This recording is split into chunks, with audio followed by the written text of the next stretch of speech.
So yes, it might happen to everybody having an autofocus beast as a camera, but you have to use it with the manual glass.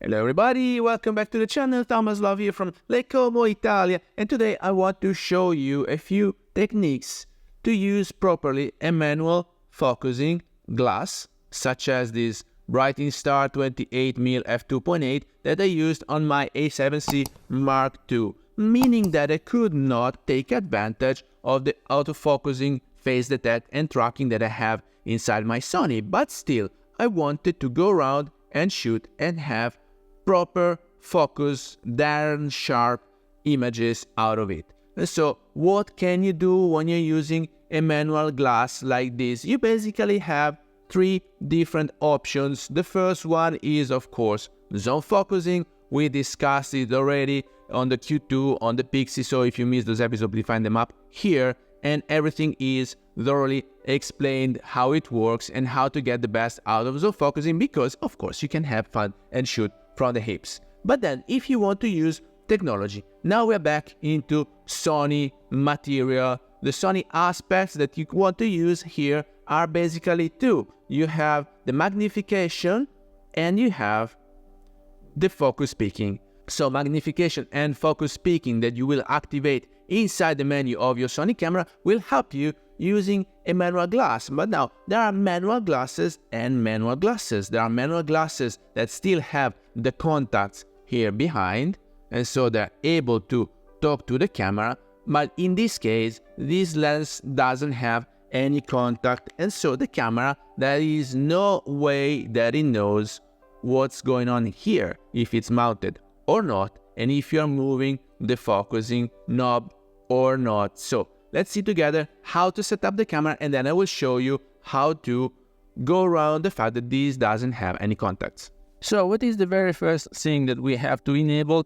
is this release without lens, because since this lens doesn't have any contacts, the camera wouldn't know if it's mounted or not. And then we can focus on the focus peaking if you want it, and you can pick up the color, and the focus magnifier. So now when you are using the focus magnifier, you will see these 6.9 multiplied enhanced version of the picture, and it's focusing only on that little rectangle that you see within the frame. And so here it's my bad, because I thought I put bandit at the very minimum focus distance, but probably a few centimeters were needed. So we're focusing on Chile and Bingo right now, switching from each one of them in between. And then if you want to have a look at the focus peaking and how it works, now you don't have magnification anymore, but you will have those red lines, hopefully it's visible and it's big enough, around the subjects that are in focus. Now, just to have a better comprehension of how it works, I will close down to f7.1, so you will see more red lines for the focus peaking. As you can see, the camera doesn't talk to the lens, so there's no way it knows the f aperture.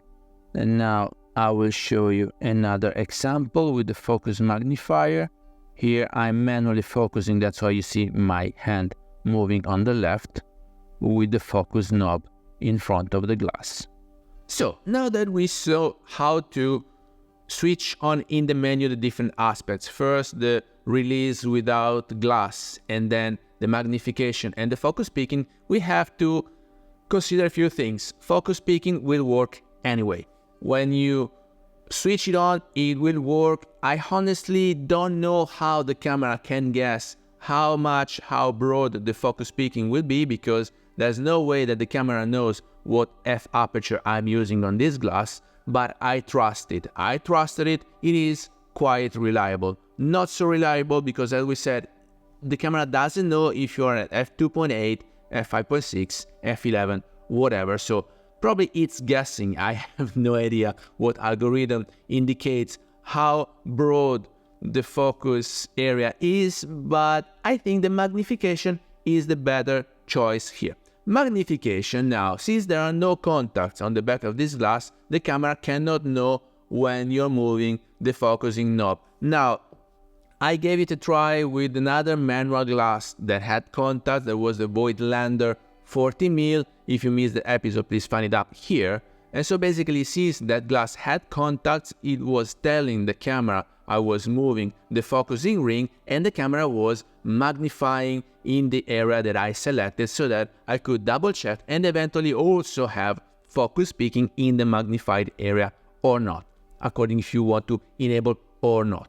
But with this glass, the camera doesn't know when you're moving the focusing knob. So if you want to use the magnification, basically you will have to switch it on each and every time that you want to shoot a picture. So we just saw how to activate it in the menu, knowing that every time that you switch it on in the menu, then you will have to select the area and click again the back dial, and it will start the magnification. I set it to infinite time so I don't miss it after 2 or 5 seconds, but feel free to do as you please. Now, when you switch it on, and you will have to do it each and every time, you only see the magnified part because it will never switch back to full framing. Otherwise, if you switch back to full framing, then you are able to do a proper framing for your pic, but you will not see the spot on focus. So it's a give or take. You win some and you lose some with lenses that have no contacts and cannot talk to the camera. I think it's a very good way if you want to have a precise